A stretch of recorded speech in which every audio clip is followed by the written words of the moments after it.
네, 들으신 것처럼 어제 온 국민을 안타깝게 만든 일이 또 발생했습니다. 모두의 아버지, 또 모두의 아들 같은 소방관 2명이 화재 작업 중에 순직하는 사건이 있었는데요.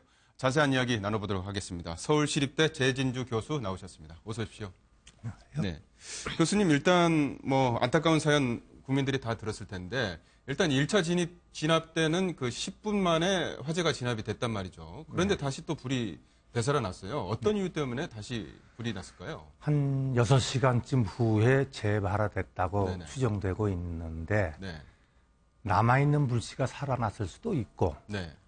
아직은 추정입니다만 방화라면 또 새벽녘에 났을 수도 있겠죠. 네. 아마 자세한 조사가 있지 않을까 싶습니다. 네. 일단 그 되살아난 불씨 때문에 안타까운 소방관 2명이 목숨을 잃었는데 어제 그 화재 진압 현장, 그러니까 불씨를 다시 끌어 들어갔을 때 총 4명이 들어갔었는데 그중 한 분이 어렵게 저희 제작진과 인터뷰에 응해 주셨습니다.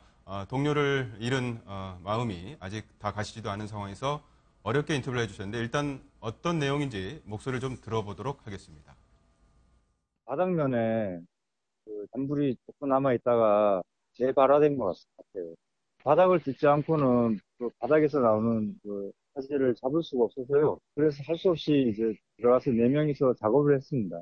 바닥을 좀 딛고 물을 바닥에다 뿌리고 그래서 이제 연기가 안 나는 거 거의 안 나는 걸 확인하고 제가 제일 먼저 나왔고요. 한 사람 나오고 2사람은 나오는 중이었는데 그쪽에서 무너졌어요. 거의 다 나오셔가지고 2분이 전을 당하셨어요. 불안해서 계속 천장 쳐다보고 계속 이렇게 했습니다. 별다른 징후는 없었어요. 갑자기 무너졌어요. 순식간에 그냥 무너졌어요.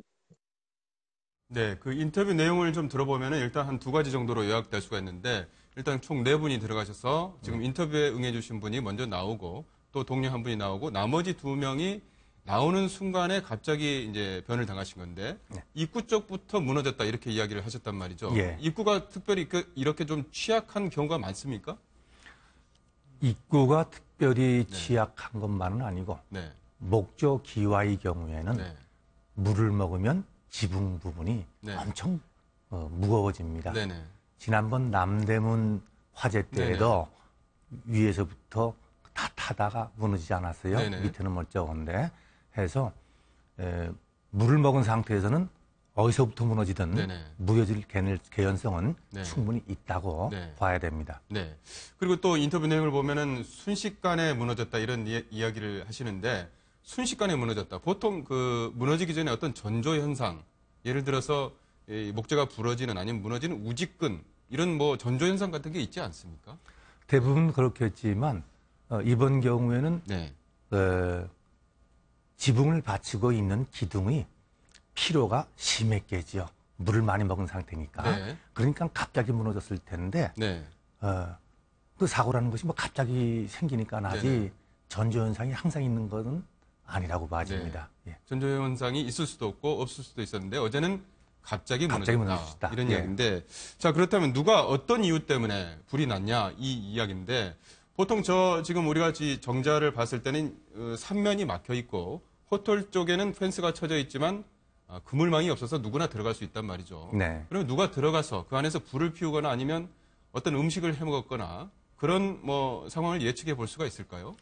예, 네. 자세한 조사는 경찰이나 소방당국에서 따로 할 테니까 네. 제가 경솔하게 답변할 수는 없습니다만은 네네. 2가지 개연성, 그 건물이 없어지기를 바라는 사람이 방화했을 개연성도 있지만 누가 그 정자 안에 들어가서 네. 바람 쐬면서 네. 좀 고기도 좀 구워 먹다가 네. 담뱃불을 벌였다든지 네. 근데 담뱃불이 마룻바닥으로 들어갔을 경우에 네네. 숨어있던 불씨가 네. 이렇게 재발화까지 될 수 있는 상황은 네. 충분히 될 수 있다고 이해가 됩니다. 네. 저런 상황을 봤을 때 일단 정자 전체가 완전히 다 무너졌단 말이죠. 네. 그런 상황에서 화재 원인을 밝혀낼 수 있을 가능성이 높습니까? 낮습니까? 요즘 경찰 당국이나 소방 당국은 네. 그 원인 조사 능력이 뛰어납니다. 네네. 힘들긴 하더라도 네.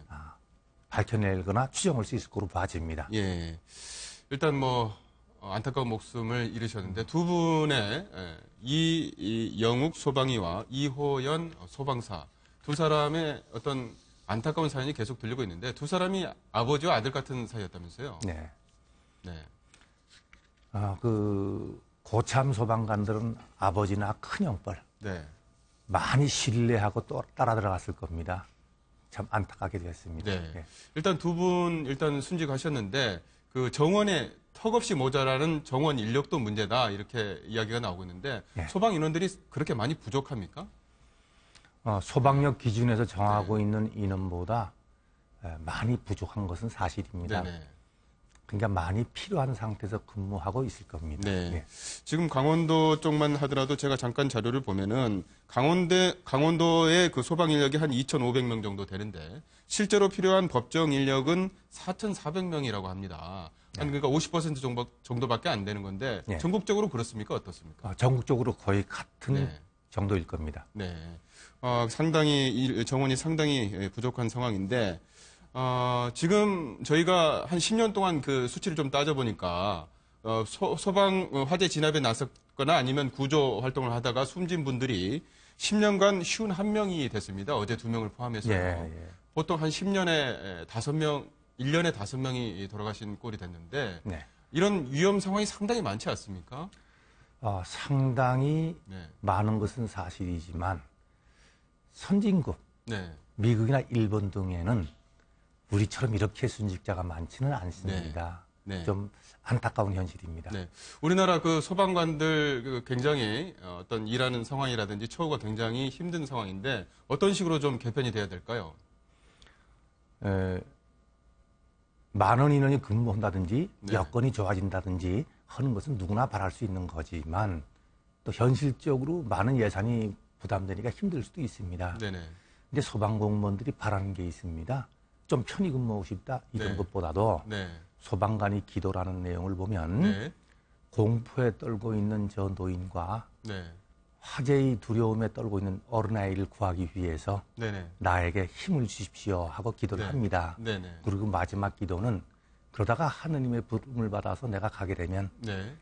내 아내와 가족을 돌봐주십시오. 네네. 자기를 위해서 하는 기도는 없습니다. 네네네.